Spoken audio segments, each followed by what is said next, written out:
When lightning strikes twice. The rain had been falling for 3 hours straight, turning the rural highway into a treacherous ribbon of asphalt that reflected the occasional flash of lightning. Marcus gripped the steering wheel tighter as another gust of wind rocked his pickup truck, the wipers struggling to keep up with the deluge. He shouldn't have been driving in this weather, but the call from St. Mary's Hospital had been urgent.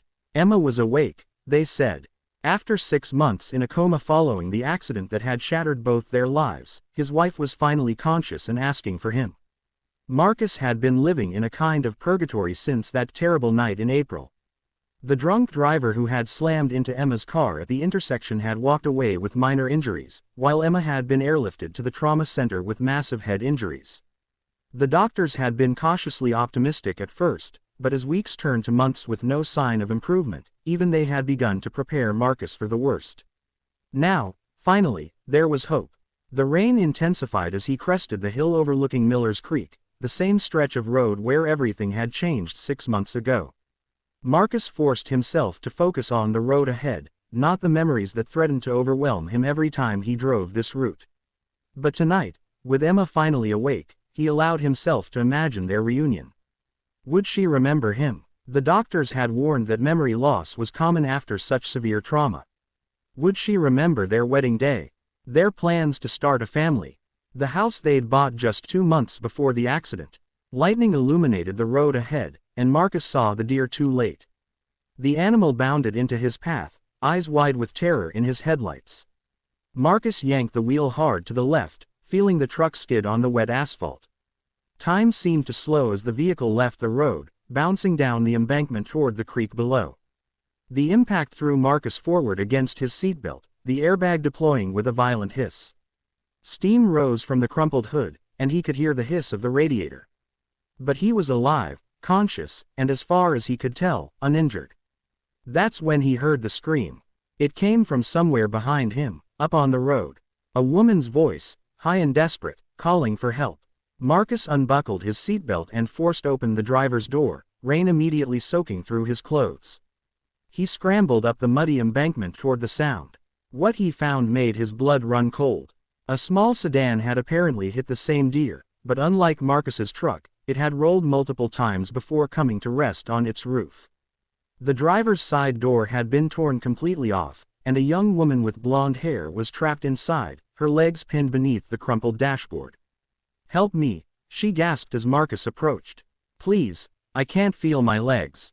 Marcus dropped to his knees beside the overturned car, his hands already moving to assess the situation.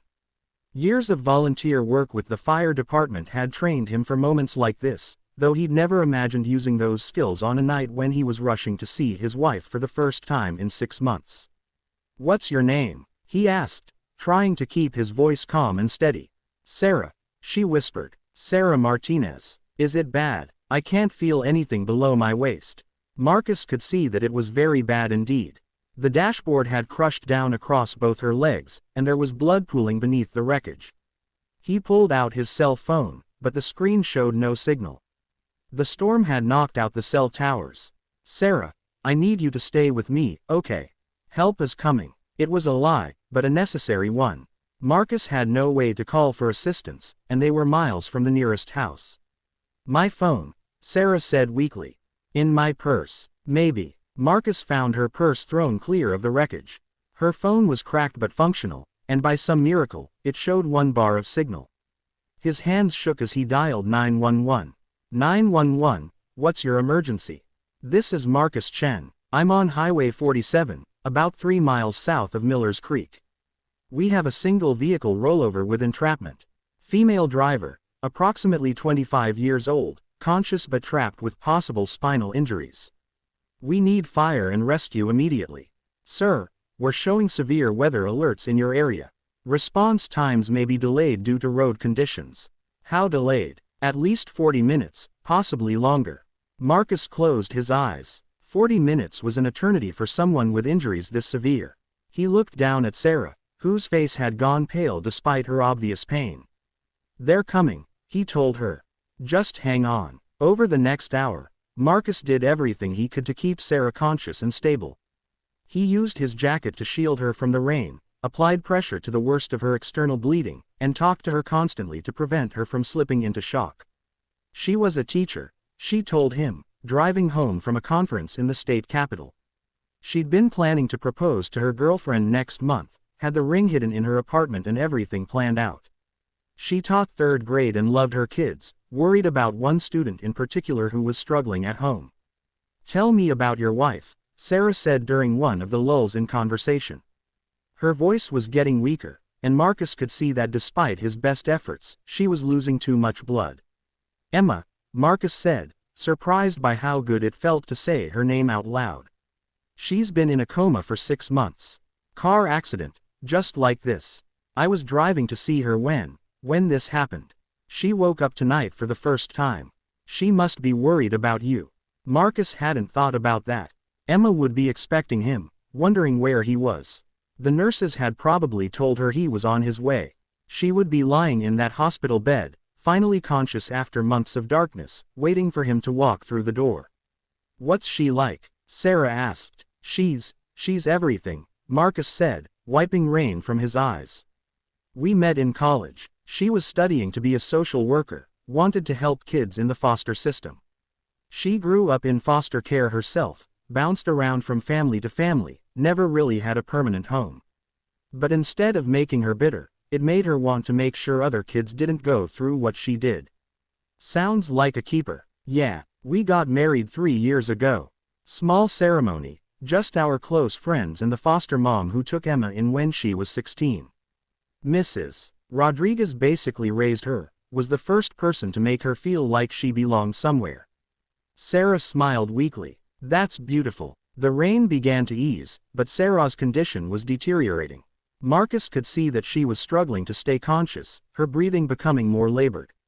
He kept talking, partly to keep her awake and partly because he needed the distraction. "We were trying to have kids," he continued. "Emma would have been an amazing mother.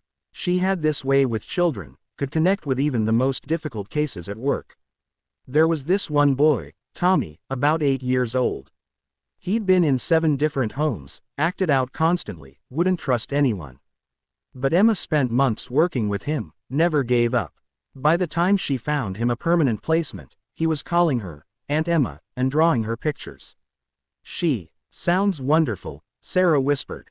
"You're lucky." "I was lucky," Marcus corrected. 6 months ago, none of this existed anymore. The accident changed everything. The doctors said even if she woke up, she might not remember me, might not be the same person. I've been living in this horrible limbo, not knowing if I was holding on to false hope. But she did wake up," Sarah pointed out. "That has to mean something." Red and blue lights finally appeared in the distance, cutting through the darkness like beacons of hope. The ambulance and fire truck navigated carefully down the slick road, their crews immediately springing into action when they saw the overturned car. "Ma'am, can you hear me?" The paramedic was young, professional, efficiently assessing Sarah's condition while the fire crew set up equipment to cut her free from the wreckage. "I've been with her for about 90 minutes, Marcus reported. "Possible spinal injury. Definitely crush injuries to both legs, significant blood loss. She's been conscious the whole time but getting weaker." The extraction took another 30 minutes, the fire crew carefully cutting away the twisted metal while the paramedics monitored Sarah's vital signs.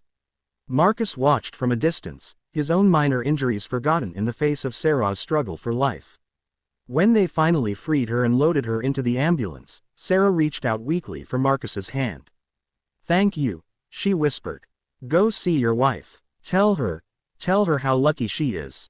The ambulance disappeared into the night, leaving Marcus alone with the fire crew as they dealt with the wreckage and prepared his truck for towing. The rain had finally stopped, and stars were beginning to appear through breaks in the clouds. "You need to get checked out too," the fire captain told him. "That was a pretty good hit you took." "I'm fine," Marcus said. "I need to get to the hospital. We'll give you a ride." "Street Mary's," Marcus nodded, climbing into the passenger seat of the fire truck. As they drove through the night, he thought about the strange convergence of events that had brought him to this moment.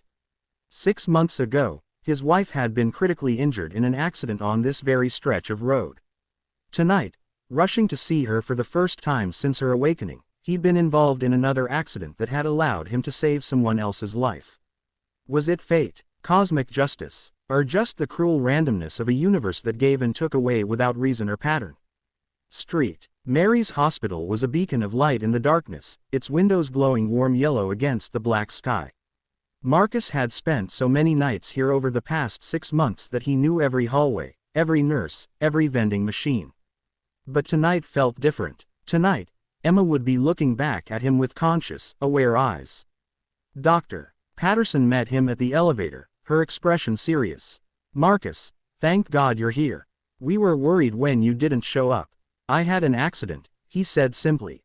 "How is she?" "She's weak, confused, but definitely conscious. Her memory seems largely intact, though there are some gaps around the time of the accident. She's been asking for you constantly." They walked together down the familiar hallway toward Emma's room. Marcus had made this walk hundreds of times, but never with the knowledge that Emma would be aware of his presence. His hands shook as he reached for the door handle. Emma was sitting up in bed, looking small and fragile in the hospital gown, her dark hair longer than he remembered. When she saw him in the doorway, her face broke into a smile that was like sunrise after the longest night. "Marcus," she said, her voice hoarse from months of disuse but unmistakably hers.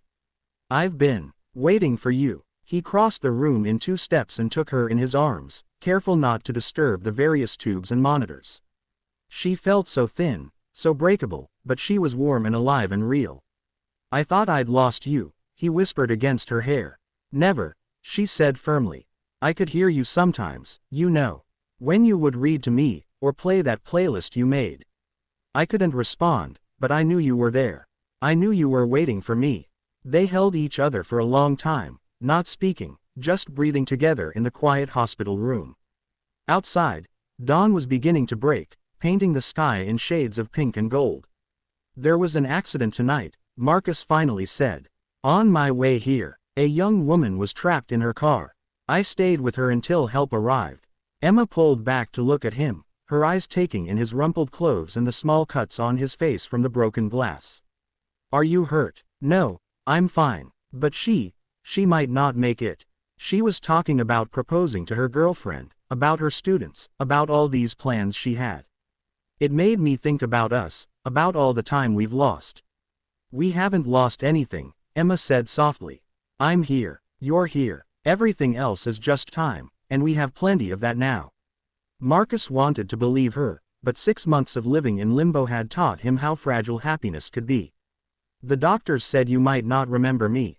That you might not be the same person."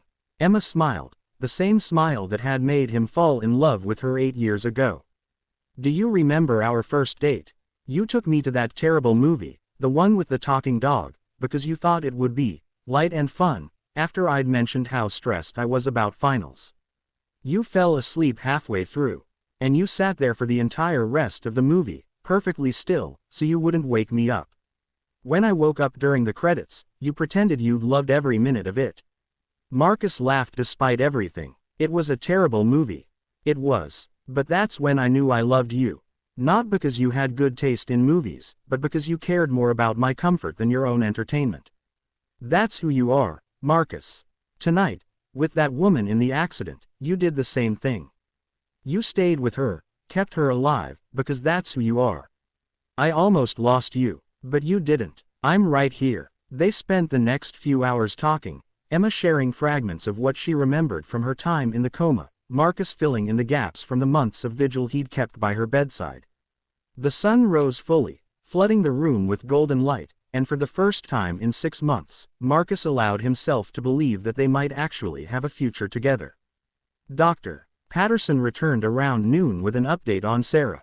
She was in surgery, the prognosis uncertain but not hopeless. The quick response Marcus had provided at the scene had probably saved her life, though she faced a long road to recovery. "Would you like to send her a message?" the doctor asked. "She's going to be unconscious for several days, but when she wakes up, it might be nice for her to know that people are thinking about her." Marcus looked at Emma, who nodded encouragingly. "Tell her that Emma and Marcus Chen are thinking about her. Tell her that love is stronger than accidents, stronger than broken bones and damaged dreams. Tell her that sometimes we have to fight our way back to the people who matter most, but it's always worth it." Doctor. Patterson smiled. I'll make sure she gets the message. After the doctor left, Marcus and Emma sat together in comfortable silence, watching the world go by outside the hospital window. There would be months of rehabilitation ahead, challenges they couldn't yet imagine, but they would face them together. I love you, Marcus said, words he'd whispered to her unconscious form so many times over the past 6 months.